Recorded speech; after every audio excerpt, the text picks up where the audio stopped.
Welcome to Talk Tickers, your essential briefing on the most impactful earnings calls. Today, we're embarking on a deep dive into Virtu Financial's Q2 2025 earnings. Yeah, and it was quite a quarter. Some really eye-popping financial beats. Absolutely, and a monumental leadership transition announced too. But as often happens, the market's reaction wasn't maybe as straightforward as those headlines might suggest. Exactly. So our mission today is to cut through the noise, sort of extract the critical insights for you. And help you understand what this quarter really means for Virtu's future path, and maybe the broader trading landscape too.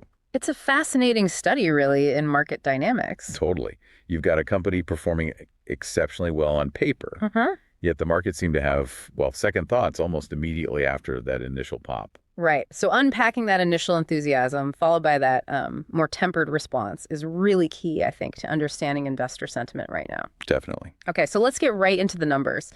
Because, like you said, on paper, Virtu has had a phenomenal quarter. Phenomenal is a good word for it. Immediately after the earnings dropped, we saw that healthy bump in pre-market, right? Up about 2.5%. Yeah, a nice initial jump. But here's where it gets interesting. That initial pop just faded. The stock actually declined by 3-4% over the following week. Which seemed a bit strange given the results. People pointed to commentary around expenses, maybe some broader moves in the financial sector. Yeah, that mixed reaction, it tells us right away there's more to the story than just the, impressive headline figures. Exactly. Investors were clearly looking beyond the raw beats, scrutinizing the underlying trends, and maybe the future outlook a bit more closely. And those headline figures were impressive. Let's be clear. Virtu reported non-GAAP, that's normalized adjusted, EPS of $1.53. Which was a significant beat. Came in about 12.5% above the consensus estimate, I believe. That's right. And total GAAP revenues nearly hit $1 billion, $999.6 million to be precise. Wow. Marking a substantial 44.2% increase compared to last year. Okay, see, a nearly billion-dollar revenue figure and a 44% year-over-year jump. You just can't gloss over that. No way. It suggests Virtu capitalized exceptionally well on whatever was happening in the market. And their adjusted net trading income, or NTI, that core measure of their trading profitability, saw a strong increase too. $567.7 million. Right, up 47.4% year over year. That averages out to an impressive $9.2 million every single trading day. $9.2 million a day. And talk about efficiency. Their adjusted EBITDA margin reached a record high, around 65%. A record 65%. That speaks volumes about their operational leverage, doesn't it? They're squeezing more profit out of that revenue. It really does. And what's also compelling is how their growth initiatives are contributing now. Yeah, I saw that. An all-time high of $1.3 million per day from this. Exactly. Making up about 15% of that total daily NTI. Okay, that 15% contribution, that's a strong signal. It means they're not just riding market conditions, right? They're actively building new stuff. Yeah. And digging into their segments, market-making adjusted NTI, kind of their bread and butter. That surged by 58.1% year over year, reaching $451.5 million. Huge jump there. And execution services, which is more about facilitating trades for clients, also showed solid growth, up 16.8% to $116.3 million. So strong across the board in their core businesses then. Seems like it. And they're not just growing the pie, they're sharing it back with shareholders too. Always good to see. Buybacks and dividends. Yep, Virtu repurchased 1.7 million shares for $66.3 million. And they still have a substantial $302.8 million in buyback capacity remaining. Okay, so plenty of firepower left there. Plus, they declared their quarterly dividend, $0.24 per share. All of this just points to a company in a very strong financial position. It does, even with that slightly odd market reaction we saw afterwards. Right. So the question then becomes, what specifically drove this powerhouse performance? And what strategic moves did management highlight that could maybe explain both the market's initial enthusiasm and that subsequent caution? Okay, let's try and unpack this. Virtu themselves said their strong Q2 was primarily fueled by elevated trading activity, which makes sense for a market maker. And particularly robust options market making. That was a key area. Okay. They saw specific strength in their ETF block franchise that's facilitating those big institutional ETF trades. Right, handling the big orders. And also their global digital assets desks. That came up too. Interesting. So crypto is already a noticeable contributor. Seems so. Management pointed to a favorable macro environment overall, market turmoil around tariffs, economic policy uncertainty, general volatility. Basically, their sweet spot. Virtu thrives on volatility, doesn't it? When markets are choppy, when there's more price discovery needed. Their role as a liquidity provider just becomes even more valuable. Exactly. And they were clearly able to translate that market opportunity into profit this quarter. And retail engagement apparently remains strong too, at or above those post-pandemic baselines. That's good to hear for market health generally. And their execution services business, you mentioned it was up. Yeah, achieved a recent high in adjusted NTI. Management's targeting, I think, a consistent $2 million per day through the cycle for that segment. Ambitious, but seems achievable given recent performance. And Virtu Capital Markets, their advisory arm, had its best quarter ever too. So a lot going right. And that record 65% adjusted EBITDA margin wasn't just luck, was it? No, definitely not. They stressed it was achieved through disciplined inventory and risk management, Keeping a tight leash on risk. alongside controlled adjusted cash operating expenses, around $198 million. So a combination of really capitalizing on market conditions, but also maintaining a very tight ship on costs. Smart execution. Right. But okay, here's where we move from the numbers to the people driving the strategy. Big news. The really big news. A truly significant leadership transition was announced during this call. Co-founder and CEO Douglas Cifu, after 18 years running the show, 18 years, wow. announced his retirement effective at the end of 2025. Wants to spend more time with family, fair enough. He'll transition to an advisory role. Yeah, that's a pivotal moment for any firm, especially one built so heavily on technological edge like Virtu. And the successor? The current Chief Technology Officer, Aaron Simons, he'll take over as CEO effective August 1st, 2025. So quite soon, actually. The CTO becoming CEO, that sends a message. It really does.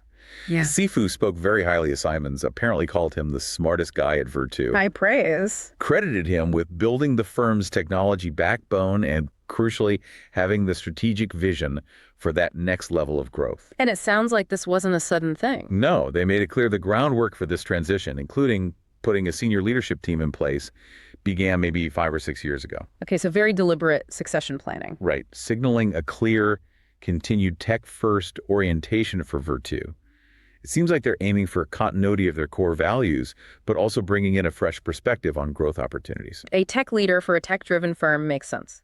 Okay, so let's pivot now to those strategic initiatives and what the future outlook holds. Starting with an area generating, well, a lot of buzz lately, digital assets. Right. Management expressed significant excitement for this space on the call. And their approach here seems pretty comprehensive, actually. Virtu is actively expanding its capabilities. Oh, so? They're looking to cover more markets, more symbols, futures, spot trading, perpetual futures, even ETFs globally, all within the digital asset space. So going broad and deep. Yeah.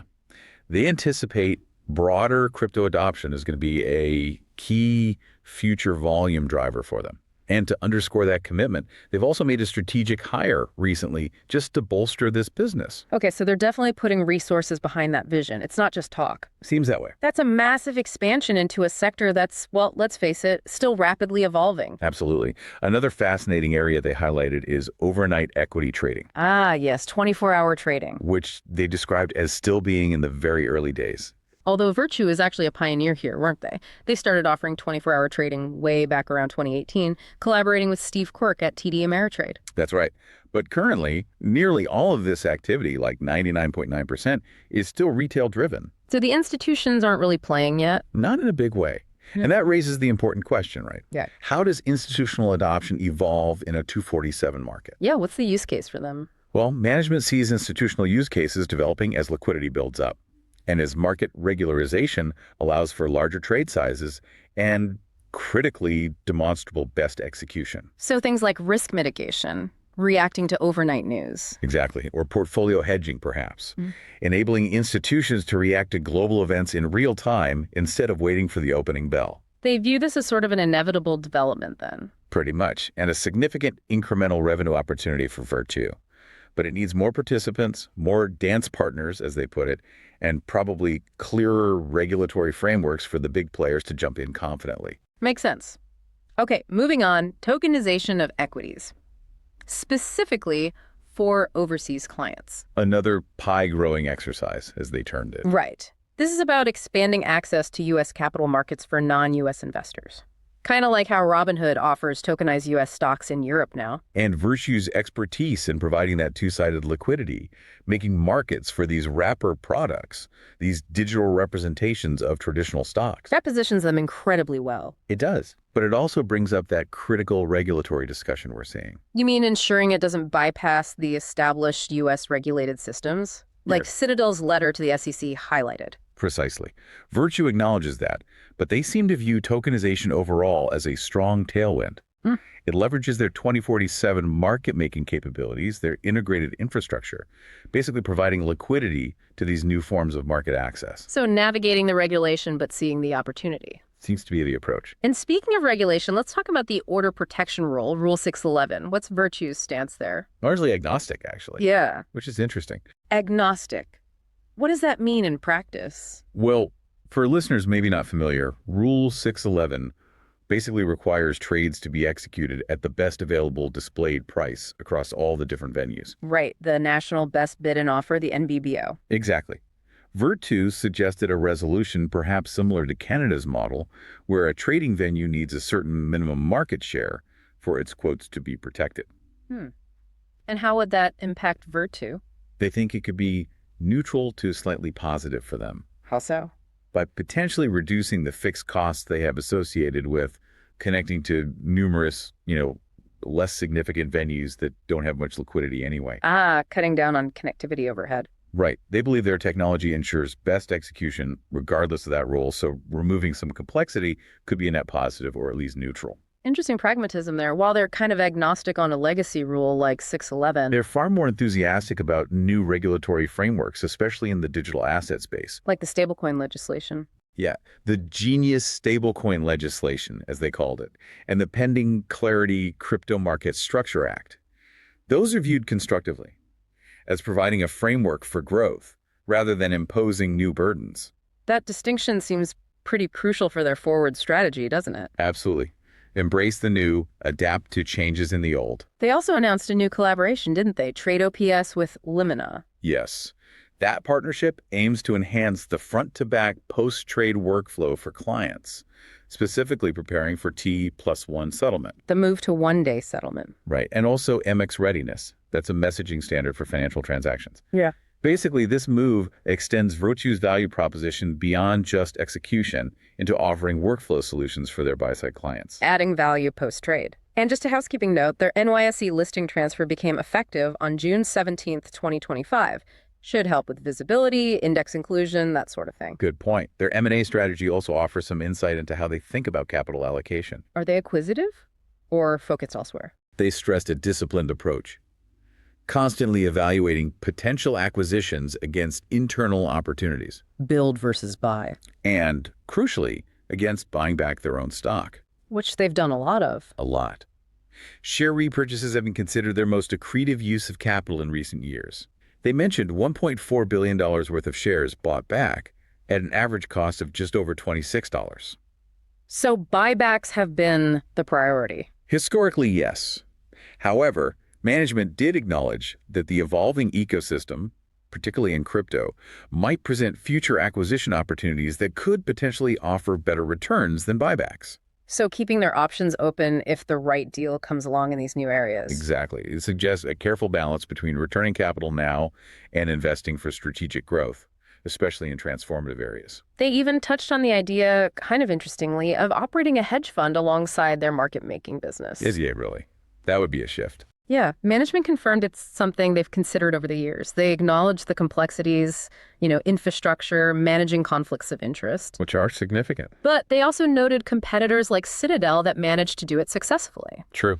Historically, though, Virtu has really prided itself on being relatively risk-averse and capital light, which is quite a different operational philosophy from running a large hedge fund. Yeah, that market-making model is very different. So it's maybe more of a theoretical consideration than an immediate plan. Seems that way. Okay, so all of this provides really valuable context for you, the listener. Yeah, summing it up, Virtu's Q2 results were undeniably robust, right?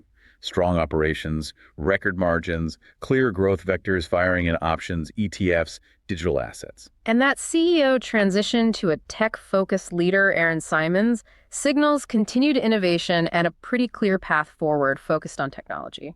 However, we keep coming back to it, but that market reaction, the initial positive pop followed by the decline. Yeah, attributed maybe to expense commentary, maybe broader sector jitters. It really highlights that investors are looking beyond just the headline beats. They're scrutinizing the future cost structure, potential macro headwinds, the finer details. Absolutely. But despite any short-term volatility or maybe that investor caution, the underlying growth drivers seem pretty compelling long-term, don't they? Increasing institutional interest in digital assets, potential regulatory clarity coming down the pipe, that nascent but growing overnight trading market. Lots of potential tailwinds. And just to put their performance in perspective for you, Virtu's one-year total return, nearly 99%. Which is huge. It significantly outperformed the IAI, that's a broker-dealer's ETF, which was up about 43.5% over the same period. So massive outperformance over the year. Although more recently, like the last month or 3 months, their performance was more aligned or maybe slightly underperformed that ETF. Right, which aligns with that post-earnings dip we discussed. Yeah. But the longer-term picture still looks strong relative to peers. Agreed. So looking ahead, what are the potential catalysts? Things for you to watch? Well, seasonal market volatility always helps market makers. Continued activity in index options could be a driver. Incremental client wins from that new TradeOPS collaboration might start showing up. And of course, just progress under the new CEO's leadership as Aaron Simons officially takes the reins in August. Seeing his initial moves will be key. Definitely. All right, now for our not financial advice segment. As always, let me stress, this is purely for informational purposes, maybe a bit of entertainment. Please consult a professional before making any investment decisions. Seriously. But if you were hypothetically pitching a strategic angle on Virtu to an investment committee, here's a thought-provoking idea we kicked around. Okay, let's call this one the crypto leverage tech continuity play. I like it. What's the thesis? The thesis is that the incoming CEO, Aaron Simons, with his deep tech background, nearly 2 decades at Virtu, he's perfectly poised to accelerate technological innovation. Especially in that high-growth digital asset space they're so focused on. And maybe that recent market dip offers a tactical entry point for this longer-term story. Plus, maybe their sort of agnostic stance on the order protection rule, which could potentially lead to reduced fixed costs. That adds a little structural advantage, too. Possibly, yeah. So the strategy here could be something like a long call spread. Maybe out of the money on VRT, targeting an expiration out in, say, Q1 2026. Give it some time. Okay, buying upside exposure. Right, and simultaneously, maybe sell a smaller, farther out of the money put spread to partially offset the cost of that call spread. So financing the bullish bet a bit? Exactly. The rationale is you're capitalizing on the potential upside from Simon's tech-centric leadership. You're giving time for these strategic shifts, particularly in crypto, to materialize and for the market to maybe really recognize the value. And the put spread acts as a partial hedge, or at least reduces the cost, assuming the core market-making business remains relatively stable. Precisely. It's a bet on tech leadership accelerating growth in new markets. Okay, interesting. What's idea number 2? Let's call this one the global market arbitrage bet. Ooh, arbitrage. Intriguing. Well, maybe not pure arbitrage, but playing a relative value. The thesis here focuses on Virtu's strategic push to grow the pie in global 247 markets. Like the overnight trading, the tokenized U.S. equities for overseas clients. Exactly. It highlights what could be a unique competitive advantage, their integrated global infrastructure, their established relationships. It positions them to capture these new liquidity flows. Flows that maybe less technologically advanced or more regionally focused competitors might miss out on. That's the idea. Yeah. So the strategy could be a pairs trade, go long VRT, while simultaneously shorting a carefully selected basket of smaller, maybe regionally focused broker-dealers or market makers, ones that perhaps lack Virtu's global reach and tech capabilities. Okay, so betting on Virtu outperforming these specific competitors. Right. This trade aims to exploit Virtu's perceived structural advantage in scaling across these diverse, evolving global market microstructures. As global market access expands, like tokenized U.S. stocks for European clients, Virtu is arguably positioned to be a primary liquidity provider. And the short leg provides a hedge against broader market or sector downturns, right?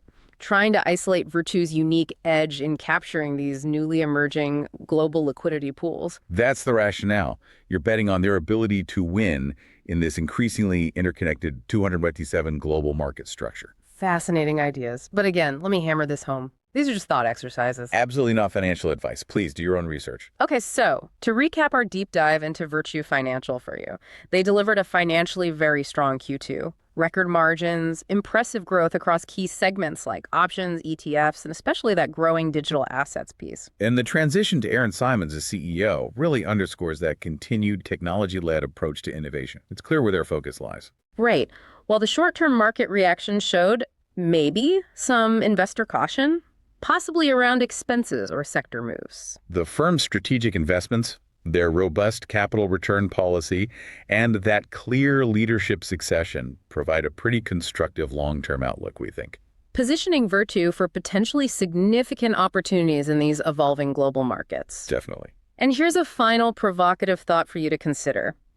Given Virtu's aggressive push into 247 global markets and that pie-growing potential of tokenization we talked about, what other traditionally siloed or geographically limited asset classes might be next?